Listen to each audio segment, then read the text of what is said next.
Halo guys, kembali lagi bersama gue Fadil dari Suka IT. Masuki tahun baru, tentu saatnya mengincar gadget impian.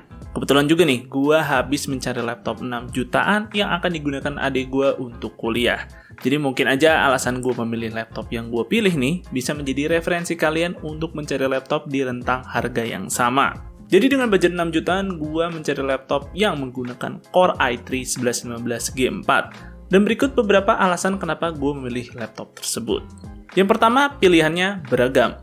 Jadi karena ini CPU sudah beredar cukup lama, tentu pilihan laptop yang dikeluarkan oleh brand itu cukup beragam dengan rantang harga yang juga cukup luas. Ada laptop dengan fitur dan desainnya yang biasa aja dengan harga terjangkau.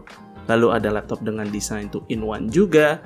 Bahkan ada laptop yang memiliki fitur premium seperti menggunakan layar OLED hingga GPU discrete sekelas GeForce MX 350. Kalau untuk gue pribadi sih yang budgetnya itu 6 juta lebih dikit, pilihan gue pun jatuh kepada Lenovo IdeaPad Slim 3i varian 256GB. Karena secara spesifikasi sih gue rasa udah sangat cukup untuk menunjang kegiatan kuliah adik gue yang kegunaannya sih paling ya nggak macem-macem, hanya sekedar ngetik-ngetik aja. Seperti di sini layarnya udah Full HD, jadi untuk baca-baca teks di sini lebih nyaman. Ya walaupun sih secara panel sayangnya masih TN. Kemudian untuk opsi port di sini juga udah dikasih lumayan lengkap. Dan secara desainnya juga udah ramping banget, jadi mudah dimasukin ke dalam tas karena nggak makan space terlalu besar. Serta yang terpenting adalah include operating system Windows beserta Microsoft Office yang menurut gue sih cukup penting ya untuk perkuliahan. Kemudian alasan kedua di sini driver yang tidak rewel. Nah, setelah sering mencoba beberapa hardware dari kedua kubu dan udah pernah juga mencoba keduanya sebagai daily driver dalam waktu yang cukup lama, bisa gue bilang urusan driver laptop si Intel itu masih jauh lebih oke. Yang gue maksud di sini adalah driver integrate GPU-nya. Karena kalau drivernya ini rewel, tentu akan mengganggu experience kita saat menggunakan laptop. Kayak gue pribadi nih, pernah tiba-tiba laptopnya itu menimpa versi driver yang udah ada secara random. Padahal di sini gue udah pakai versi terbaru. Dan hal ini menyebabkan gue nggak bisa mengakses control panel drivernya. Dan karena hal tersebut, brightness-nya ya suka berubah-ubah secara sendiri. Dan paling mengganggu sih menurut gue yaitu adalah terkadang video playback-nya itu menjadi tersendat-sendat. Nah, hal sepele kayak gini nih yang bikin gue bete pakai laptopnya, ya ujung-ujungnya nggak jadi pakai dan malah mending nikmatin konten lewat smartphone aja kalau hal ini terjadi. Ya karena laptopnya nanti ini bukan gue yang pakai alias untuk adik gue, tentu bakal kasihan juga sih kalau dia harus otak-atik laptopnya apalagi dia bukan orang yang paham-paham banget tuh soal PC.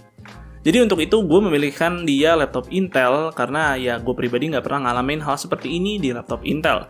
Mau itu ada Windows Update, nggak pernah tuh namanya ngalamin drivernya tertimpa secara sendiri. Dan pastinya hal ini ya bikin pemakaian laptop jadi nyaman-nyaman aja. Yang ketiga yaitu secara performa masih cukup acceptable. Core i3 1115 G4 memang masih merupakan CPU dual core 4 thread. Namun secara performa bisa dibilang si laptop ini masih cukup oke untuk dipakai beberapa tahun ke depan. Dan secara skor Cinebench R15 ketika gua loop 10 kali, CPU ini bisa maintain di skor 490-an. Ini secara suhu pun juga di sini masih tetap terjaga karena nggak pernah nyampe 90 derajat. Ketika dipakai main game pun juga masih mumpuni nih untuk sekedar ya menghibur di kala senggang. Seperti misalnya game Dota 2 dengan 720p fastest di sini bisa dapat 67 fps dan ketika di 1080p bisa dapat 63 fps. Lalu game berikutnya Valorant di sini 720p low bisa dapat 129 fps dan di 1080p-nya bisa dapat 104 fps. Kemudian untuk game kompetitif terbaru seperti Overwatch 2 di sini masih bisa dapat FPS yang cukup playable yaitu 67 FPS ketika main di 720p. Jadi sini masih oke lah ya secara performa dan kebetulan juga di sini adik gue suka main Valorant jadi gue rasa sih laptop ini ya bisa memuaskan hasrat dia pas lagi pingin main game tersebut. Namun tentu perlu dicatat supaya performanya optimal, pastikan laptopnya menggunakan konfigurasi RAM dual channel. Yang untungnya walaupun laptop Slim 3i ini cuma ngasih RAM 8GB DDR4 single channel, di sini masih disediakan satu slot kosong untuk upgrade yang di sini sejak awal sudah gue pasangkan RAM 8GB sehingga jadi 16GB dual channel. Kemudian hal yang keempat sekaligus menjadi yang terakhir yaitu daya tahan baterainya yang cukup awet. Tentu sebagai laptop harus punya daya tahan baterai yang awet. Untungnya sih laptop IdeaPad Slim 3i ini ngasih daya tahan baterai yang cukup mengejutkan, yaitu bisa hampir 7 jam dengan kapasitas baterai yang cuman 35 Wh aja. Gue cukup yakin sih seharusnya jika Core i3 1115 Gen 4 ini disematkan pada laptop dengan kapasitas baterai yang lebih besar, tentu harusnya sih bisa jauh lebih awet lagi hasilnya. Namun tentu dari semua alasan-alasan tersebut, menurut gue ada beberapa hal yang bisa menjadi pertimbangan untuk pikir-pikir 2 kali untuk kalian membeli laptop dengan CPU Core i3 1115 Gen 4. Ya walaupun di sini secara angka performanya cukup oke, CPU dual core tetaplah dual core. Beberapa software modern mulai ada yang kewalahan jika dihandle oleh Core i3 1115 Gen 4. Seperti misalnya games Apex Legends, di sini bisa kalian lihat CPU usage-nya udah mentok 100%. Sekalipun di sini gue udah pakai settingan rata kiri.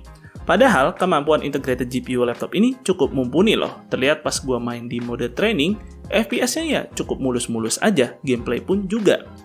Tapi aslinya pas match bareng player lain ya agak disayangkan gamenya lumayan lag. Karena CPU-nya nggak punya resource lagi untuk ngehandle gamenya. Dan gue pun males ngerekam gameplaynya karena udah sangat tidak playable sama sekali. Tapi ya karena adik gue nggak pakai laptop ini untuk main game Apex, jadi menurut gue sih hal seperti ini tidak menjadi masalah. Oke, itu dia alasan gue kenapa memilih laptop dengan Core i3 Gen 11. Ya mungkin di sini memang gue agak sedikit subjektif, ya namanya juga alasan gue, bukan alasan supaya kalian wajib beli. Yang di sini sih tujuan dan harapan gue ya supaya kalian bisa mendapatkan referensi jika kalian memilih laptop dengan budget yang sama, dengan kebutuhan yang sama juga. Dan mungkin segitu dulu untuk videonya kali ini, semoga video ini bermanfaat buat kalian. Jika kalian berkenan, like dan share video ini, dan jangan lupa subscribe channel gue jika kalian gak mau ketinggalan dari gue. Dan jangan lupa juga follow Sukaiti di Instagram dengan nama @suka_it. Gue Fadil dari Sukaiti pamit undur diri, see you on the next video.